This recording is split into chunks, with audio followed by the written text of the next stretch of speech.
Hello guys, welcome back dear friends. प्यारे सभी students, कैसे हैं आप? कमेंट करके मुझे जरूर बताओ। फॉर्मेलिटी नहीं, बिल्कुल कमेंट करके मुझे बताओ कि कैसे हो आप। आज की इस वीडियो में हम पढ़ने वाले हैं ह्यूमन आई को। तो बहुत ही ज्यादा शानदार, बहुत ज्यादा बेसिक इंफॉर्मेशन आपको आज की इस वीडियो में मिलने वाली है। बहुत सारे स्टूडेंट परेशान हो रहे हो, बोला sir current, electricity, magnetic effect of current. अरे भैया क्यों टेंशन लेते हो? बैठा हूं ना भैया, हाँ अभी खड़ा हूं लेकिन आपके लिए बैठा हूं ना, तो टेंशन मत लो। मुझे पता है सारी चीजें कैसे आपके दिमाग के अंदर डालनी है, जरा भी टेंशन लेने की जरूरत नहीं है आपको, ठीक है ना। एक बार में समझ में नहीं आएगी, दूसरी बार में आएगी, तीसरी बार में आएगी। जब तक हार नहीं मानूंगा और ना आपको मानने दूंगा, जब तक एक एक बात आपके दिमाग के अंदर नहीं बैठ जाएगी, ठीक है। तो सारी टेंशन को मेरे ऊपर छोड़ देना और जरा भी टेंशन मत लो, ठीक है ना। बात करते हैं कि ह्यूमन आई क्या होती है। तो ह्यूमन आई हमारा है, मतलब नेचर का दिया गया सबसे ज्यादा सेंसिटिव ऑर्गन होता है। सबसे ज्यादा सेंसिटिव ऑर्गन होता है, sensitive organ which enables us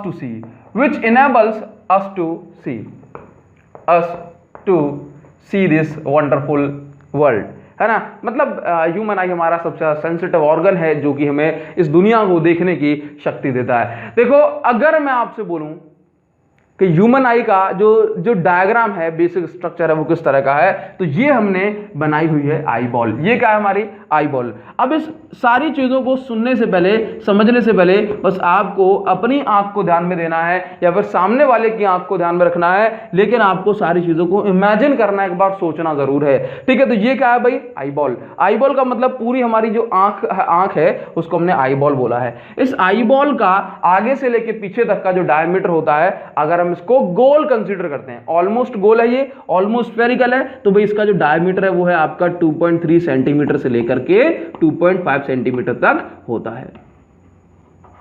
clear है इतनी बात? चलिए, इसके बाद आप इसके बेसिक स्ट्रक्चर को जानो कि आंख के ऊपर जैसे मान लो कि अगर हमारी आंख है तो जो आउटर मोस्ट सरफेस होती है, देखो हर चीज की एक आउटर मोस्ट लेयर है, तो आंख की, दैट मींस आई की जो आउटर मोस्ट लेयर होती है, हम इसको बोलते हैं कॉर्निया। क्या बोलते हैं इसको? हम इसको बोलते हैं कॉर्निया, ठीक है। चलिए भाई, तो मैं यहां पे लिख देता हूं outermost layer is equal to cornea, ठीक है। याद रखो, कॉर्निया ही हमारी आंख का वो पार्ट है जिसको डोनेट किया जाता है। कॉर्निया को ही आई ट्रांसप्लांट में डोनेट किया जाता है, ठीक है ना। ये कॉर्निया क्या करता है? तो ये पहली चीज, ये क्या है? बोले ये आउटर मोस्ट लेयर तो है लेकिन ये ट्रांसपेरेंट है। ट्रांसपेरेंट का मतलब है कि लाइट इसके आर पार जा सकती है, लाइट इसके आर पार जा सकती है। ये आउटर मोस्ट ट्रांसपेरेंट लेयर है। क्लियर है? चलिए भाई, तो जब आंखों को डोनेट किया जाता है, आई ट्रांसप्लांट किया जाता है, तो कॉर्निया ही डोनेट किया जाता है। क्लियर है? तो अगर आपसे पूछा जाए कि कॉर्निया क्या है, तो बोलना हमारी आंख का सबसे आउटर मोस्ट जो लेयर है वो है कॉर्निया। ये कैसा होता है? तो ये जो है ना, ये कॉर्निया जो होता है ना, ये बल्ज्ड फॉरवर्ड होता है। बल्ज्ड फॉरवर्ड का मतलब, बल्ज का मतलब उभरा हुआ, फॉरवर्ड का मतलब है आगे की ओर। तो हमारी आंख का जो आगे की ओर उभरा हुआ पोर्शन है, ये क्या है भाई? ये है आपका कॉर्निया। क्लियर है? इस कॉर्निया के, अपनी आंख को इमेजिन करो, हमारी कॉर्निया के जस्ट पीछे हम जाएंगे तो यहां पर जो है ना एक फ्लूइड भरा होता है, यहां पर एक फ्लूइड भरा होता है। इस फ्लूइड को हम बोलते हैं एक्वस ह्यूमर। क्या बोलते हैं इस फ्लूइड को? इस फ्लूइड को हम बोलते हैं एक्वस ह्यूमर। एक्वस ह्यूमर, ठीक है। इस फ्लूइड का क्या काम होता है बताते हैं। जब लाइट एंटर करती है हमारी आंखों में, जब हमारी आंखों में लाइट एंटर करती है, तो ये फ्लूइड ये अश्योर करता है कि लाइट जो है ना वो डायरेक्ट रेटिना पर जाकर के फोकस हो। समझ गए ना? क्योंकि अगर फ्लूइड नहीं होगा तो लाइट फैल सकती है, लाइट डेविएट हो सकती है, लेकिन अगर बीच में फ्लूइड आ जाएगा तो ये लाइट डेविएट नहीं होगी। सबसे पहले क्या, सबसे आउटर मोस्ट जो लेयर है वो है कॉर्निया। देन एक्वस ह्यूमर एक लिक्विड है, एक फ्लूइड है जो कि आंख में भरा होता है। इसके बाद हम बात करते हैं कि आंख के कॉर्निया के पीछे क्या होता है। तो कॉर्निया के पीछे होता है यहां पर एक लेंस। लेकिन ये क्या है भाई? ये है मसल्स। ये क्या है भाई? आंखों के अंदर पाए जाने वाली मसल्स। इन मसल्स को हम बोलते हैं सीलियरी मसल्स। क्या बोलते हैं? Ciliary muscles. लेकिन चलिए, ये मैंने बना दिया पहले एक लेंस, ठीक है, लेंस के बाद हम कुछ चीजें बताने वाले हैं। तो पहली चीज याद रखो कि आंखों के अंदर जो लेंस यूज होता है ये कौन सा लेंस है, नोट कर लें सारी चीजें। आंखों के अंदर जो लेंस यूज है, मतलब भगवान ने कौन सा लेंस दिया है, बोला कॉन्वेक्स लेंस दिया है। कौन सा लेंस दिया है, कॉन्वेक्स लेंस दिया है। अब इस कॉन्वेक्स लेंस को देखो, मान लो मेरे पास चौक होल्डर है, तो इसको होल्ड करने के लिए कुछ तो चाहिए, मैंने उंगली से होल्ड कर लिया, तो ऐसे भगवान ने मसल्स दी हैं, जो जिन मसल्स को हम क्या बोलते हैं, सीलियरी मसल्स। क्या बोलते हैं, सीलियरी मसल्स, सीलियरी मसल बोलते हैं। ये सीलियरी मसल क्या करती हैं, इन सीलियरी मसल्स का काम बहुत ज्यादा है, ये लेंस को होल्ड करती हैं। क्या करती हैं, ये लेंस को होल्ड करती हैं। ठीक है, यहां पर आप सीलियरी मसल के बारे में कुछ लिखो, ciliary muscles can change it's size, can change, note करते जाना, हटाता जाऊंगा, can change it's size. Ciliary muscles क्या है, अपने साइज को चेंज कर सकती हैं, ये अपने ओरिजिनल साइज से बड़ी हो सकती हैं, एक्सपेंड हो सकती हैं, ओरिजिनल साइज से बड़ी हो सकती हैं, इसका मतलब एक्सपेंड हो सकती हैं लेकिन छोटी नहीं हो सकती हैं। क्या लिखोगे, ये बड़ी हो सकती है, लिख लो सारी चीजें, एक्सपेंड हो सकती हैं लेकिन छोटी नहीं हो सकती हैं। अच्छा, तो हमारी आंख में सबसे पहले क्या है, सबसे पहले आउटर मोस्ट लेयर जिसको हम बोलते हैं कॉर्निया, कॉर्निया के बाद भरा हुआ है, कॉर्निया के बाद भरा हुआ है एक्वस ह्यूमर, एक्वस ह्यूमर के बाद है लेंस, एक्वस ह्यूमर के बाद है लेंस। लेंस कौन सा है, कॉन्वेक्स लेंस। लेकिन इस कॉन्वेक्स लेंस से पहले है हमारी आंख का कलर्ड पार्ट, हमारी आंख का कलर्ड पार्ट। इस कलर्ड पार्ट को हम बोलते हैं आइरिस। हमारी आंख का जो कलर्ड पार्ट है, कुछ लोगों की आंखों में, कुछ लोगों की आंखों का कलर होता है ब्लू, कुछ लोगों की आंखों का कलर होता है ब्राउन, कुछ लोगों की आंखों का कलर होता है रेड। रेड होता है क्या, नहीं, नशीली आंखें होती है वो, है ना, तो ब्लैक होता है। तो देखो यहां पर aqueous humour, cornea, aqueous humour, इसको हम बोलते हैं आइरिस। हमारी आंखों का जो कलर्ड पार्ट है हम उसको बोलते हैं आइरिस। आइरिस में एक होता है होल, क्या होता है, आइरिस के बीचों बीच एक होता है होल, और इस होल को हम बोलते हैं, मतलब हमारी आंख में जो ब्लैक कलर का पॉइंट होता है, ब्लैक कलर का जो गड्ढा होता है उसको हम बोलते हैं होल, और इस होल का जो नाम होता है इसको हम कहते हैं प्यूपिल। तो प्यूपिल क्या है भाई, प्यूपिल क्या है, प्यूपिल है हमारी आंख का hole, that means eye hole. याद रखना ये आई होल है, क्या है, आई होल। अच्छा, इस प्यूपिल के थ्रू क्या होता है, पहली चीज मैं आपको बताता हूं कि दोनों का, तीनों का, सबका काम क्या है। ठीक है, तो कॉर्निया काम क्या है, कॉर्निया के थ्रू लाइट पास होती है, मतलब जो जितनी भी लाइट रेज हैं वो सबकी सब किससे पास होंगी, कॉर्निया से। इसके बाद एक्वस ह्यूमर है, एक्वस ह्यूमर क्या अश्योर करता है, एक्वस ह्यूमर हमें यह अश्योर करता है कि लाइट को भी फैले ना, वो सारी की सारी लाइट सीधी पास हो। ठीक है ना, चलिए अब दिया है आइरिस, और आइरिस के बीचों बीच क्या है, प्यूपिल। तो याद रखो, प्यूपिल से, नोट कर लो, प्यूपिल से लाइट एंटर करती है, प्यूपिल से लाइट एंटर करती है, प्यूपिल से लाइट एंटर करती है।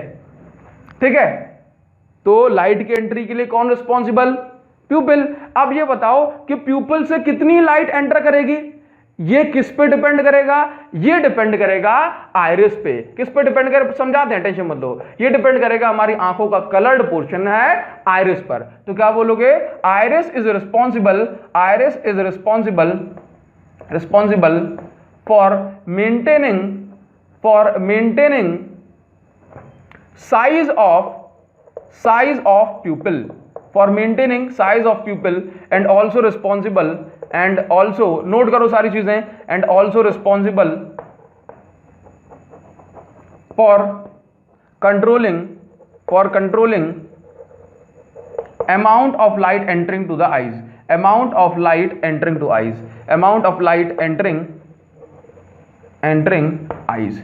ठीक है, नोट कर लेना। तो यहां पे याद रखो कि आइरिस क्या है, आइरिस हमारी आंखों का कलर्ड पार्ट, हमारी आंखों का कलर्ड पार्ट के बीच में है एक होल जिसको हम बोलते हैं प्यूपिल, और इस प्यूपिल से एंटर करती है लाइट। लेकिन इस प्यूपिल का साइज कितना बड़ा होना है, कितना छोटा होना है, ये कौन डिसाइड करता है, ये डिसाइड करता है आइरिस। ठीक है, अब जरा खुद से सोच के देखो, अगर हमने अपनी आंखों को बड़ा किया, ठीक है, तो ये क्या हो जाएगा भाई, ये जो आइरिस है ये थोड़ा सा पीछे हो जाएगा। समझ गए, आंखों को बड़ा किया मतलब जैसे मान लो आप देख सकते हो ये इसमें होल है, ठीक है, ये होल है, तो इस होल को क्या मान लो, ये होल आप देख पा रहे हो ना, ये होल क्या है, ये होल आंख का होल है, आई होल है। ठीक है, अब अगर हम इस आइरिस को बड़ा करते हैं तो आइरिस को बड़ा छोटा करने से हमारा जो आई होल है, प्यूपिल है, ये भी बड़ा छोटा हो रहा है। तो अगर मुझे प्यूपिल में से ज्यादा लाइट एंटर करानी है तो आइरिस को बड़ा करना पड़ेगा। बात समझ गए? मतलब प्यूपिल को बड़ा करना पड़ेगा, और प्यूपिल को बड़ा कौन करेगा? आइरिस। तो आइरिस आप ऐसे समझ लो, आइरिस गार्ड है और प्यूपिल गेट है। गार्ड जितना चाहेगा उतना ही गेट खोलेगा। तो भाई कोई अंदर किस में से जाएगा? बोला गेट में से। लेकिन गेट को कितना खोलना है कितना नहीं खोलना किस पे डिपेंड करेगा? गार्ड पे डिपेंड करेगा, ठीक है ना। तो आइरिस क्या है? आइरिस लाइट में जाने वाले अमाउंट को, मतलब आंख में जाने वाले लाइट के अमाउंट को कंट्रोल करता है, ठीक है। इस चीज को हटा दें, नोट कर लेना, नोट कर लेना ताकि अपन को थोड़ी सी और आगे जगह मिल जाए। नाउ आगे बढ़े, चलिए भाई अब आते हैं हमारे आंख के कॉन्वेक्स लेंस पर। आप समझते हो कि लेंस का काम क्या है? लेंस का काम है, जैसे मान लो कॉन्वेक्स लेंस भगवान ने दिया है ना। कॉन्वेक्स लेंस क्यों दिया? क्योंकि कॉन्वेक्स लेंस के पास प्रॉपर्टी होती है लाइट को फोकस कराने की, कन्वर्ज कराने की। तो सारी की सारी लाइट रे यहां से आती हैं और एक पॉइंट पे जाकर के मीट कर जाती हैं। जिस पॉइंट पे मीट करेंगी उस पॉइंट पे हमारी बनती है इमेज। क्लियर है? अब आपको याद रखना है कि ये लेंस कौन सा है? बोला ये लेंस है कॉन्वेक्स लेंस। और ये कॉन्वेक्स लेंस है तो ये बताओ ये किस मटेरियल का है भाई? ये कांच का तो नहीं है, ये फाइबर का तो नहीं है, ये किसका है? ये है जेली लाइक मटेरियल है ना। ये कैसा है? बोले जेली के जैसा मटेरियल है, जेली लाइक मटेरियल जो कि भगवान ने दिया हुआ है। ये प्रोटीन वगैरह का बना होता है, ठीक है ना। चलिए, तो ये कॉन्वेक्स लेंस की बात हुई। कॉन्वेक्स लेंस क्या करता है? ये जितनी भी लाइट आएंगी उन सबको फोकस करेगा, कन्वर्ज करेगा ऑन टू द रेटिना। समझ गए बात? चलिए, इस कॉन्वेक्स लेंस को कौन होल्ड करके रखा है? तो आप यहां पे लिखो सिलियरी मसल्स। अब सिलियरी मसल्स के बारे में कुछ जरूरी बातें और बहुत ज्यादा जरूरी बातें आपको ध्यान देनी है। क्वेश्चन भी पूछा जाता है सिलियरी मसल्स के बेसिस पर, ठीक है। सिलियरी मसल के बेसिस पर क्वेश्चन पूछा जाता है, तो मैंने लिख दिया यहां पे SCM का मतलब है सिलियरी मसल। तो क्या बोलोगे? ये लेंस को होल्ड करती हैं, लेंस को, अच्छा सुनना सारी बातों को, सिलियरी मसल बहुत ज्यादा इंपॉर्टेंट, लेंस को होल्ड करती हैं, इसके साथ साथ करती हैं भाई लेंस पर प्रेशर एक्सर्ट करती हैं। तो क्या बोलोगे? Ciliary muscles also exert pressure, also exert pressure on lens to change its focal length, to change its focal length, इसकी फोकल लेंथ को। अब आप मेन पॉइंट पे आ गए कि सिलियरी मसल्स लेंस को होल्ड करती हैं, लेंस को पकड़ के रखती हैं और इस पर प्रेशर लगा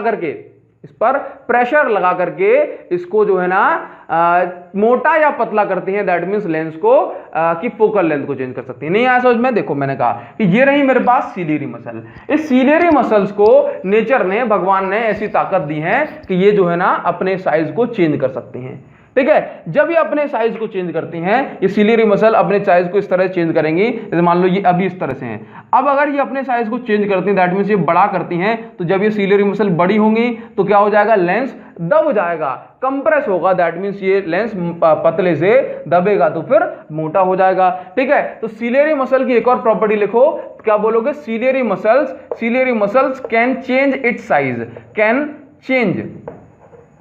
इट्स साइज, और हमेशा सिलियरी मसल्स अपने ओरिजिनल साइज से बड़ी होती हैं, ओरिजिनल साइज से कभी भी छोटी नहीं होती। तो क्या बोलोगे? Ciliary muscle can change it's size, ठीक है ना। That is it can expand, क्या कर सकती हैं? ये एक्सपेंड। तो जब ये एक्सपेंड होती हैं, जब ये बड़ी होती हैं तो लेंस को मोटा कर देती हैं, मान लो ये लेंस पतले से मोटा हो गया।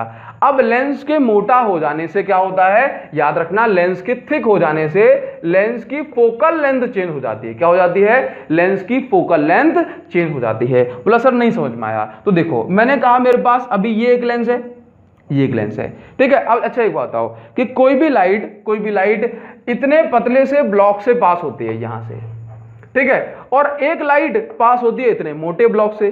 तो एक बात बताओ कि कोई भी लाइट, जैसे मान लो ये आई, ये लाइट कहीं से भी आ रही होगी, चल मान लो ये इस तरह से आई, ठीक है, या फिर मैं इसको इस तरह से दे दूं, ये लाइट इस तरह से आई।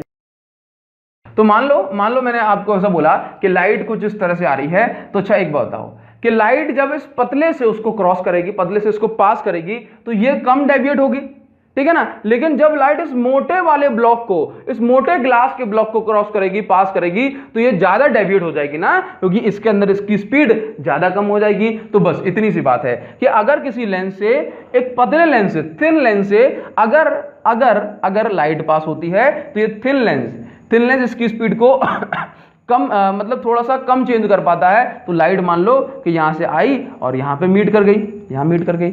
लेकिन अगर यही लेंस मोटा लेंस होता, कैसा होता, यही लेंस मोटा लेंस होता, तो फिर आंखें क्या करती, तो फिर हमारा जो लेंस क्या करता, यहां से लाइट आई, अब मोटा है ना, तो इस लेंस के अंदर इसकी जो स्पीड है वो कम हो जाएगी, लाइट की स्पीड कम हो जाएगी, तो फिर ये इसको पास में ही फोकस कर देगा, पास में इसको मिला देगा। समझ गए, स्पीड कम हो गई तो ये दूर तक नहीं जा पाई, स्पीड कम हो गई तो ये दूर तक नहीं जा पाई। तो हम इस चीज को क्या बोलते हैं कि देखो इसकी फोकल लेंथ क्या है, बोले इसकी फोकल लेंथ है इतनी, इसकी फोकल लेंथ क्या है, इसकी फोकल लेंथ है इतनी। तो जब आंखों को लाइट आगे या पीछे फोकस करानी होती है, तो फिर आंखें हमारे इस लेंस का साइज बदलती हैं, इस लेंस का साइज बदलती हैं, और इस लेंस के साइज को बदल जाने से इनकी फोकल लेंथ बदल जाती है। बात समझ गए। लेंस अगर आपका थिन होगा, बड़ा होगा, तो फोकल लेंथ बहुत दूर होगी, ठीक है। लेंस अगर आपका थिक हो जाएगा, लाइट की स्पीड स्लो हो जाएगी, स्पीड स्लो होने से लाइट पहले ही मीट कर जाएंगी, बहुत दूर तक नहीं जा पाएंगी। बात समझ गए।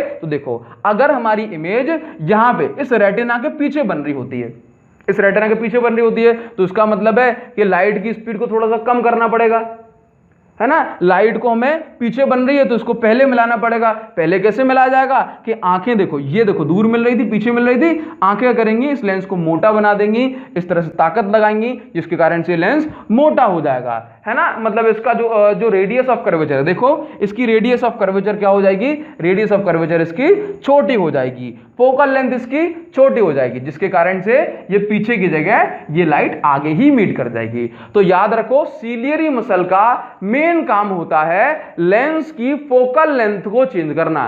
क्या करना, लेंस की फोकल लेंथ को चेंज करना। तो ये जो है ना, ये इसका मेन काम है, to change its focal length, to change its focal length is the main work of ciliary muscle.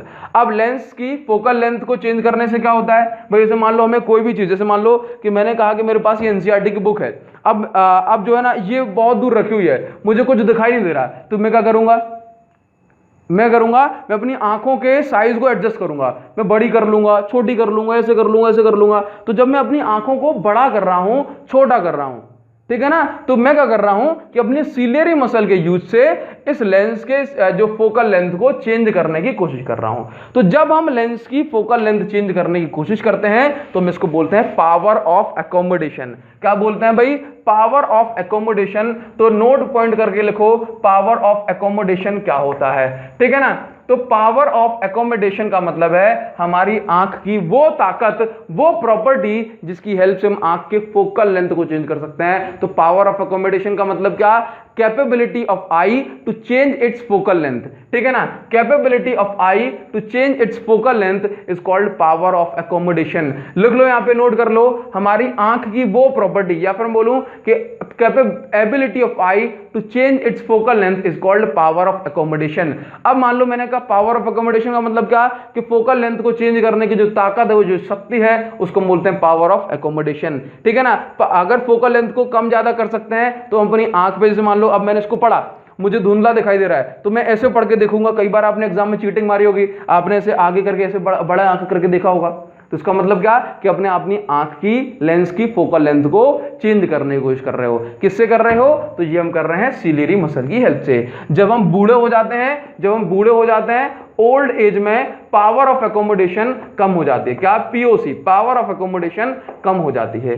क्यों हो जाती है, क्योंकि सीलियरी मसल वीक हो जाती हैं। जैसे मान लो आपने देखा होगा ना कि आपके घर में बूढ़ी दादी होंगी, दादाजी होंगे, तो उनके हाथ की जो मसल्स हैं वो लूज हो जाती हैं, मतलब बॉडी की सभी मसल्स लूज हो जाती हैं। इसी तरह से सीलियरी मसल्स भी लूज हो जाती हैं। समझ गए ना, हाथ से नीचे जो मसल्स लटकने लगती हैं, इसी तरह से सीलियरी मसल्स भी लूज हो जाती हैं। तो फिर ये अपना फंक्शन प्रॉपरली नहीं कर पाती हैं। तो क्या बोलोगे कि पावर ऑफ एकोमोडेशन की जो ताकत है वो कम हो जाती है, बिकॉज सीलियरी मसल्स की जो ताकत है, स्ट्रेंथ है, वो ओल्ड एज में जाने पर कम हो जाती है। तो आपको ये बात समझ में आई। चलिए भाई, तो अब स्टार्ट एक बार फिर से करते हैं। ये रहा कॉर्निया। अब आपको बहुत ज्यादा चीजें नहीं समझनी है। ये रहा कॉर्निया जो कि आउटर मोस्ट लेयर है। इसके बाद ये रहा आपके पास एक्वस ह्यूमर। ये रहा आपके पास आंखों का कलर्ड पार्ट, इसमें जो कि प्यूपिल के साइज को बड़ा छोटा करने के लिए रिस्पॉन्सिबल होता है। आगे बढ़ते हैं, एक मिनट वेट करो। देखो इसके बाद क्या है, इसके बाद हमारे पास यह है कि प्यूपिल में से लाइट एंटर करेगी और प्यूपिल हमेशा ब्लैक कलर का दिखाई देता है। प्यूपिल हमेशा क्या होता है, ब्लैक कलर का दिखाई देता है। अब ये ब्लैक कलर का क्यों दिखाई देता है, क्योंकि याद रखना कि प्यूपिल कोई भी लाइट को रिफ्लेक्ट नहीं करता, हमें सिर्फ वही चीज दिखाई देती है जो लाइट को रिफ्लेक्ट करती है। अगर इस बोर्ड पे लाइट पड़ के रिफ्लेक्ट ना होती, पहले लेक्चर में समझाया था, पहले लेक्चर में, कि अगर इस बोर्ड पे लाइट पड़ के रिफ्लेक्ट ना होती तो शायद हमें इस दुनिया में कुछ भी दिखाई नहीं दे पाता। हमें सिर्फ वही चीज दिखाई देती है जो खुद पे आने वाली लाइट को रिफ्लेक्ट करती है। इस चॉक होल्डर को मैं देख पा रहा हूं क्योंकि इस पे जो लाइट पड़ रही है वो रिफ्लेक्ट हो रही है। तो प्यूपिल पे जो लाइट आती है वो रिफ्लेक्ट नहीं होती, इसलिए हमें जो प्यूपिल कैसा दिखाई देता है भाई, अंधेरा, मतलब ब्लैक कलर का दिखाई देता है। चलिए बात करते हैं कि प्यूपिल के बाद यहां से जो है ना ये लाइट अंदर आई, कॉन्वेक्स लेंस ने लाइट को फोकस कराई और लाइट को फोकस करा के ये यहां पे मीट कराएगा। तो ये क्या है भाई, ये है रेटिना। क्या है ये है रेटिना। रेटिना पर क्या है, रेटिना को हम हिंदी में आंख का पर्दा भी कहते हैं। क्या कहते हैं, आंख का पर्दा। जैसे प्रोजेक्टर अगर हम चलाते हैं या फिर टॉकीज में अगर हम जाते हैं, सिनेमा देखते हैं, तो जो स्क्रीन पर इमेज बनती है हमारी, ठीक है, स्क्रीन पे इमेज बनती है, तो हमारी जो आंख की जो स्क्रीन है, आंख का जो पर्दा है, उसको हम बोलते हैं रेटिना। तो रेटिना क्या है, रेटिना एक स्क्रीन है। तो अब मुझे एक बात बताओ कि स्क्रीन पर इमेज कौन सी बनती है, तो आपने पढ़ा है रियल एंड इन्वर्टेड। तो याद रखना रेटिना पर हमेशा रियल एंड इन्वर्टेड इमेज बनती है। दैट मींस रेटिना पर हमेशा उल्टी इमेज बनती है। जो कुछ भी देखते हैं रेटिना पर उसकी उल्टी इमेज बनती है, रेटिना पर उसकी उल्टी इमेज बनती है। तो बोला हमें सारी चीजें सीधी कैसे दिखाई देती हैं, तो फिर हमारी आंख में एक नर्व होती है जिसको हम बोलते हैं ऑप्टिक नर्व। क्या बोलते हैं, जिसको हम बोलते हैं ऑप्टिक नर्व। ठीक है, जो भी इमेज बनती है उसके सिग्नल, जो भी इमेज बनती है उसके सिग्नल इस ऑप्टिक नर्व के थ्रू, ऑप्टिक मतलब आंखों से रिलेटेड, इस ऑप्टिक नर्व जो कि ब्रेन तक जाती है। कहां जाती है, ये ब्रेन तक जाती है। तो जो भी हमारी इमेज बनती है उसके सिग्नल ब्रेन तक पहुंचते हैं, फिर ब्रेन उस इमेज को सीधा करके हमें दिखाता है। दैट मींस ब्रेन इंटरप्रिटेशन करता है, ब्रेन उस उल्टी इमेज को सीधा करके दिखाता है। समझ गए। चलिए भाई, तो ये रेटिना है, आंख का पर्दा, इस पे रियल एंड इन्वर्टेड इमेज बनती है जो कि उल्टी होती है। भाई जो उस उल्टी इमेज को सीधा करने का काम और सिग्नल्स को रिसीव करने का काम और इमेज को दिखाने का काम होता है ऑप्टिक नर्व का, जो कि कहां तक जाती है, जो ब्रेन तक जाती है। ऑप्टिक नर्व में क्या होता है भाई, ऑप्टिक नर्व सभी आंखों में जितनी भी नर्व्स होती है ना, उन सब का कलेक्शन होता है, उन सब का कलेक्शन होता है ऑप्टिक नर्व। ठीक है, ऑप्टिक नर्व। ठीक है, अब देखो यहां पर एक चीज और मैं भूल गया, जो कि है आपका जो आंख का हमारी जो वाइटर मोस्ट, जो व्हाइट वाला पोर्शन होता है ना, जो व्हाइट कलर का जो पोर्शन होता है, उसको हम बोलते हैं स्क्लेरा, उसको हम बोलते हैं स्क्लेरा। ठीक है ना, इसको हम बोलते हैं स्क्लेरा, SCLERA। ठीक है, ये वाइटर मोस्ट फाइब्रस पोर्शन होता है जो कि टफ होता है। ठीक है, नाउ ये क्या है भाई, रेटिना। इस रेटिना पर क्या है, इस रेटिना पर आप देख सकते हो काफी सारी नर्व्स हैं, काफी सारी इस पे सेल्स होती हैं। क्या होती हैं, सेल, CELL, काफी सारी सेल होती हैं, कोशिकाएं जिनको हम हिंदी में बोलते हैं। तो ये इन सेल को हम क्या बोलते हैं, इनको हम बोलते हैं फोटो रिसेप्टर सेल। क्या बोलते हैं, photoreceptor cell. Photoreceptor cell, photo मतलब लाइट, रिसेप्टर मतलब रिसीव करने वाला, तो वो सेल्स जो लाइट को रिसीव करती हैं। ठीक है, नाउ अब देखना ध्यान से, फोटो रिसेप्टर सेल दो टाइप की होती हैं, एक होती हैं रॉड्स, और दूसरे टाइप की जो सेल होती हैं फोटो रिसेप्टर, वो होती हैं आपकी कोन्स। क्या होती हैं, कोन्स। ठीक है, जो रॉड्स होती हैं वो लाइट सेंसिटिव होती हैं। नोट कर लो, जो रॉड्स होती हैं वो लाइट सेंसिटिव होती हैं। कैसी होती हैं, लाइट सेंसिटिव। ठीक है ना, मतलब अगर हमारी आंखों में रॉड्स की कमी है तो हमें क्या होगा भाई, हमें अंधेरा ज्यादा दिखाई देगा। और कोन्स क्या होती हैं भाई, कोन्स होती हैं कलर सेंसिटिव। अगर किसी को कलर समझ में ना आए, अगर किसी को कलर सही से ना पहचान पाए, या फिर मैं बोलूं कलर सही से दिखाई ना दे, तो उसके अंदर कौन सी कमी है भाई, उसके अंदर कोन्स। याद रख पाओगे, जब रॉड जलाते हैं तो उजाला होता है, मतलब रॉड, ट्यूबलाइट वगैरह। ठीक है, तो rod means light sensitive sales. ठीक है, कोन्स, C फॉर कलर। तो याद रखना कि कोन्स क्या है भाई, कोन्स कलर सेंसिटिव सेल्स हैं। समझ गए, ये कौन सेल है, ये किसके अंदर आती हैं, ये फोटोरिसेप्टर सेल होती हैं। तो देखो कि जो जल्दी जाग जाए, जैसे मान लो कि चिक होते हैं, चिक मतलब क्या भाई, जो हमारे चिकन है ना, मुर्गे जो होते हैं, ये सुबह सुबह 4 बजे उठ के जल्दी बांग दे देते हैं, ये पूरी दुनिया को जगा देते हैं। ये क्यों इतनी जल्दी जग जाते हैं? क्योंकि इनके पास क्या ज्यादा होती हैं, इनके पास रॉड्स ज्यादा होती हैं, इनके पास रॉड्स ज्यादा होती हैं। ठीक है, तो क्या रखना, chicks has more number of rods than cones. तो इनके पास रॉड ज्यादा है, तो रॉड ज्यादा होने के कारण ये लाइट सेंसिटिव इनकी आंखें होती हैं। तो जैसे ही सूरज की पहली किरण पड़ेगी तो भाई इनकी रॉड्स ज्यादा होने के कारण से ये उसको रिसीव कर लेंगे और जल्दी जाग जाते हैं। ठीक है ना भाई, याद रखोगे तो इनके पास क्या होता है, रॉड्स। क्लियर है तेरी बात? चलिए, तो यहां पर एक बात हो पाई, फोटो रिसेप्टर सेल कितने टाइप की, 2 टाइप की, एक rods and cones. Light sensitive को हम क्या बोलते हैं भाई, रॉड्स, कोन्स को क्या बोलते हैं, कलर सेंसिटिव हैं। ठीक है, अब देखो आंख के अंदर एक पॉइंट ऐसा होता है, आंख के अंदर एक पॉइंट ऐसा होता है जहां पर जो जितनी भी हमारी नर्व्स हैं, जैसे मान लो ये सारी की सारी नर्व्स, ये सारी की सारी सेल्स जो है यहां पर कनेक्ट हुई, ये सारी की सारी कनेक्ट हुई, यहां से इकट्ठी हुई, यहां से इकट्ठी हुई और जो ऑप्टिक नर्व में जाकर के मिल गई। समझ गए? इस पूरी रेटिना पर इस तरह की सेल्स होती हैं काफी सारी। तो आंख के अंदर एक पोर्शन ऐसा होता है, आंख के अंदर एक पोर्शन ऐसा होता है जहां पर ये जो सेल्स हैं वो होती ही नहीं है। इसका मतलब है सेल्स गायब होती हैं, या फिर मैं बोलूं कि नर्व्स गायब होती हैं, मिसिंग नर्व होती हैं। कैसे होती हैं? Missing photo receptor. क्या बोल दूं मैं? ऐसे बोल देता हूं, मिसिंग फोटो रिसेप्टर।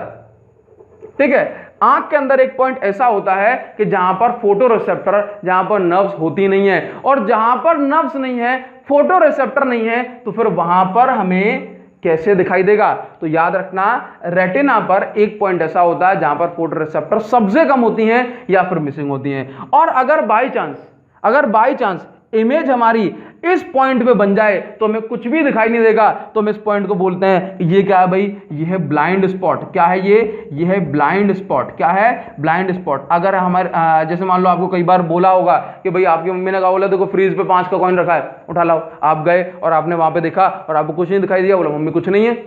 ठीक है, लेकिन जब कोई और देखने जाता है, जब आप से दोबारा से उस चीज को देखने जाते हो तो कई बार मिल जाती है आपको। तो याद रखना कि पॉसिबल है कि आपकी जो इमेज है उस समय ब्लाइंड स्पॉट पे बनी हो, तो कॉइन वहां रखा था लेकिन आपको दिखाई नहीं दिया, तो क्या चांसेस हैं कि इमेज आपकी ब्लाइंड स्पॉट पे बनी होगी, आपको सिग्नल नहीं मिला होगा, क्योंकि वहां पे जब नर्व्स नहीं है, जहां पे सेल्स नहीं है, तो सिग्नल ऑप्टिक नर्व से के थ्रू पास नहीं होगा। ठीक है, इसके बाद आंख में देखो हमने इस आंख को 2 पोर्शन में डिवाइड कर लिया, एक इमेजिनरी एक्सिस बनाई। आंख का जो ऊपर वाला पोर्शन है सेंट्रल एक्सिस से, वो वहां पर एक पॉइंट ऐसा होता है कि जहां पर जो सेल की जो डेंसिटी होती है, नर्व्स की डेंसिटी होती है, वो सबसे ज्यादा होती है। लेट्स से ये पॉइंट ये रहा, तो हम इसको क्या बोलते हैं, येलो स्पॉट। क्या बोलते हैं? Yellow spot. ठीक है, येलो स्पॉट ऊपर की साइड होता है। बोला कैसे पता? तो देखो ध्यान से कि कभी भी आपको सबसे ब्राइट देखना हो, सबसे स्पष्ट देखना हो, क्लियर देखना हो, तो आप ऐसे नहीं देख पाओगे। आप नॉर्मली अपने जो है ना इसको थोड़ा सा नीचे रखते हो, हल्का सा ऐसे। मान लो पढ़ना हो तो ऐसे पढ़ सकते हो आप आराम से। ठीक है, अगर आपको ऐसे पढ़ने को दे दिया जाए तो उतना क्लियर नहीं दिखेगा ना, समझ गए? ऐसे पढ़ने को दी जाए तो क्या होता है कि जो इमेज होती है, जो लाइट रे, जैसे मान लो मैं ऐसे पढ़ रहा हूं, तो यहां से पढ़ रहा हूं तो लाइट कैसे जाएगी, यहां से होते हुए मेरी येलो स्पॉट पे ऊपर की साइड जाएगी। दैट्स व्हाई हम कहते हैं कि येलो स्पॉट पर जो है ना जो इमेज एकदम क्लियर बनती है, ब्राइटेस्ट इमेज बनती है। समझ गए? तो येलो स्पॉट क्या है? आंख में ऐसा पॉइंट जहां पर जो सेल की डेंसिटी है, सेल का नंबर है, वो सबसे ज्यादा होता है। तो ये ब्लाइंड स्पॉट और येलो स्पॉट की कुछ बातें हुई। येलो स्पॉट ऊपर की साइड, ब्लाइंड स्पॉट नीचे की साइड होता है। क्लियर है? अच्छा, एक पॉइंट और मैं आपको बता दूं, कुछ लोग, अच्छा एक चीज और, इसके अंदर एक फ्लूइड होता है जिसको हम बोलते हैं वाइट्रस ह्यूमर। क्या बोलते हैं? इसके अंदर एक फ्लूइड होता है जिसको हम बोलते हैं वाइट्रस ह्यूमर। ठीक है, ये भी करता है कि भाई लाइट सीधी आए बिना किसी तरह से डेविएट होने के लिए, और इसके बायोलॉजिकल पॉइंट ऑफ व्यू से काफी सारे काम होते हैं। बायोलॉजिकल पॉइंट ऑफ व्यू पर हम नहीं जाएंगे। तो क्या आपको इतनी बातें समझ में आई? अच्छा चलो, आज का बोनस पॉइंट आपको ये और देते हैं कि हमारी आंख में जो आइरिस का कलर होता है वो कौन डिसाइड करता है? हमारी आंख में बहुत सारे लोग की आंखें कैसी होती हैं? ब्लू होती हैं। बहुत सारे लोग की आंखें कैसी होती हैं? मतलब ब्राउन होती हैं। तो आइरिस का जो कलर होता है वो मेलेनिन हमारी बॉडी के अंदर, हमारी स्किन में एक पिगमेंट होता है। पिगमेंट का मतलब एक तत्व होता है। ठीक है, एक पिगमेंट होता है जो कि हमारी स्किन का, जो कि हमारी आइरिस का कलर डिसाइड करता है। मेलेनिन हमारी बॉडी के अंदर, हमारी स्किन के अंदर, हमारी आइरिस के अंदर एक पिगमेंट होता है। अच्छा बोलूंगा, आइरिस नहीं बोलूंगा, हमारी स्किन के अंदर एक ऐसा पिगमेंट होता है जो हमारी स्किन का और हमारी आंखों का कलर डिसाइड करता है। तो जैसे मान लो कुछ लोगों की जो स्किन है कम फेयर होती है, या मैं बोलूं तो हल्की सी डार्क स्किन जिनकी होती है उनके अंदर जो पिगमेंट है मेलेनिन वो ज़्यादा होता है। क्या होता है? मेलेनिन पिगमेंट ज़्यादा होता है। और जिनका कलर थोड़ा फेयर है, फेयर कलर में जो मेलेनिन पिगमेंट होता है वो कम होता है।